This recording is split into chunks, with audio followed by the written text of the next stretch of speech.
फेकन वही भीख घूरनी आला साइंस मुल्क के बचाए।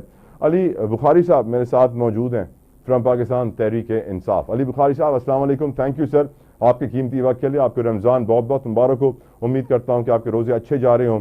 अली साहब पहला सवाल इमरान खान से जुड़ा हुआ है। आज ये स्टेटमेंट चल रही है कि इमरान खान को तोड़ने के लिए मुलाकातें बंद कर दी गई हैं, किसी से मिलने नहीं दिया जा रहा है। आज मेडिकल टीम ने भी खान का चेकअप किया था। क्या आपको लग रहा है कि अब वो स्टेज आ गई है खान की जहां मेक और ब्रेक सिचुएशन होगी? बुखारी साहब। बिस्मिल्लाहिर्रहमानिर्रहीम, अल्लाहुम्मा सल्ली अला मुहम्मदिन व आले मोहम्मद। देखिए यार, बात यह है कि मेक और ब्रेक तो पिछले 3 साल से हमारे साथ चल ही रही है ऑफ एंड ऑन। मतलब आप इससे ज्यादा क्या करेंगे कि खान साहब को 6 गोलियां लगी, ठीक है, उसके अलावा उनको इतने हफ्ते से जेल में रखा गया, आइसोलेशन में रखा गया, बिजली बंद कर दी गई, मुलाकात अभी भी नहीं हो रही। ऑब्वियसली 2 हफ्ते पहले मेरी मुलाकात हुई, उसके बाद से अभी तक मुलाकातें बंद है। तो वो खान, इमरान खान जिसका नाम है, वो ना इतनी जल्दी टूटता है। वो बड़ा तवक्कुल अल्लाह पे यकीन रखने वाला इंसान है और जेन्युइन इंसान है। कोई किसी के गोद में बैठ के नहीं वो आया, वो ना ही पॉलिटिक्स कर रहा है। उसने बड़ी मेहनत की है, 26, 27 साल, 28 साल की मेहनत के बाद वो यहाँ तक पहुंचे, इतनी स्ट्रगल के बाद। और मैं कहता हूँ कि जी मुझे तो ऐसी कोई चीज नजर नहीं आई कि वो अब इस पोजीशन पे आ गई है कि हुकूमत के जी उनको ब्रेक किया जाए या जो कुछ किया जाए। तो जोर लगा लिया जितना लग सकता। तो सजाएं तो इसकी, उनकी बहनों पे पर्चे हो गए, उनका भांजे को जेल हो गई, उनकी बीवी आज 10.5 महीने पहले काटे और अभी भी महीने से जेल के अंदर है।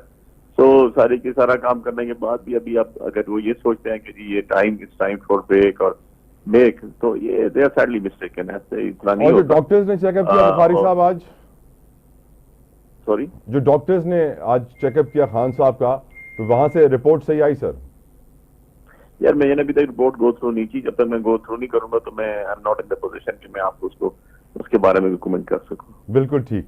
सर जो इस वक्त सियासी अखाड़ा मुल्क में चल रहा है, इस सियासी शतरंज में पीटीआई के पास अब कुछ चालें बची हैं या फिर कॉर्नर कर दिया गया है पीटीआई को? देखिए यार, कॉर्नर अगर अल्लाह ना करे तो बंदा तो कोई नहीं कर सकता। हमारा तो इस चीज पे ईमान है। और पीटीआई आज भी पाकिस्तान की सबसे मजबूत तरीन पार्टी है, दुनिया की बड़ी पार्टी में से एक पार्टी है। और आपने देखा कि 2 साल से जितना फस्तानियत का शिकार रखा गया पीटीआई को, इवन एंड अदरवाइज जब 8 फरवरी को 2024 का इलेक्शन आया तो लोगों ने उसे बता दिया कि पार्टी सिर्फ एक पीटीआई है, बाकी तो सारे लगड़ पकड़ है। और रमजान के बाद एक्शन होगा सर पीटीआई की तरफ से? तहरीक चलेगी? बिल्कुल जी होगा, बिल्कुल होगा इंशाल्लाह जी। और हमारी कोऑर्डिनेशन भी हो रही है। बाकी जितनी अपोजिशन है पार्टी है उनके साथ भी कोऑर्डिनेशन ऑन द वे है। मौलाना साहब गए हुए हैं मदीना शरीफ, वहां से वापस आएंगे।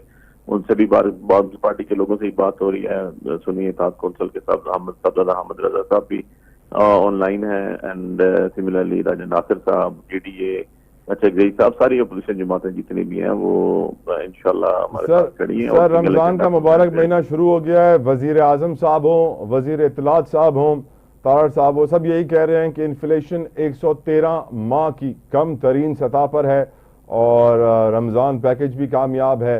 लोग बड़े खुश हैं, कीमतों से मुतमईन है। आपके पास क्या खबर है, क्या ग्राउंड रियलिटी है बुखारी साहब? देखें यार, 17 सीटों से जीत के जो शख्स बैठा हुआ है उसको बाहर की दुनिया क्या पता।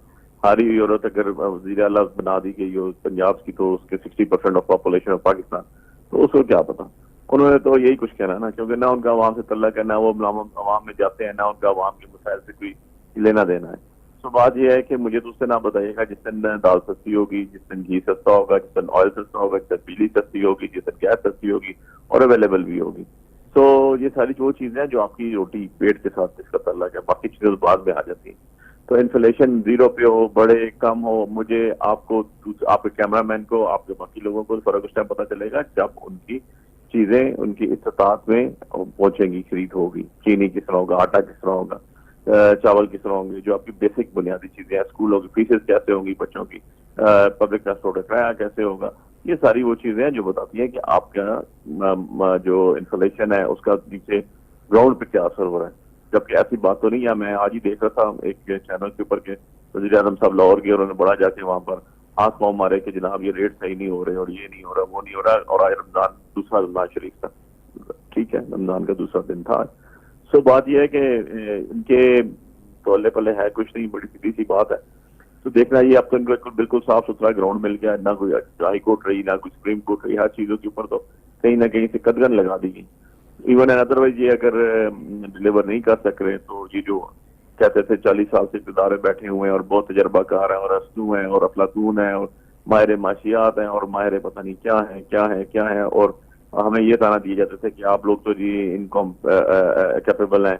तो आज तो ये पता चल गया कि जी ये इनके पास तो कुछ भी नहीं है, ये तो they are not more than an efforts. तो इनके अल्ले पल्ले तो है कुछ नहीं, ना ही इनके पास कोई एक्सपीरियंस है, ना ही इनके पास कोई विजन है, ना ही इनके पास कोई दुनिया से चलने के लिए लाया अमल तरीकाकार है।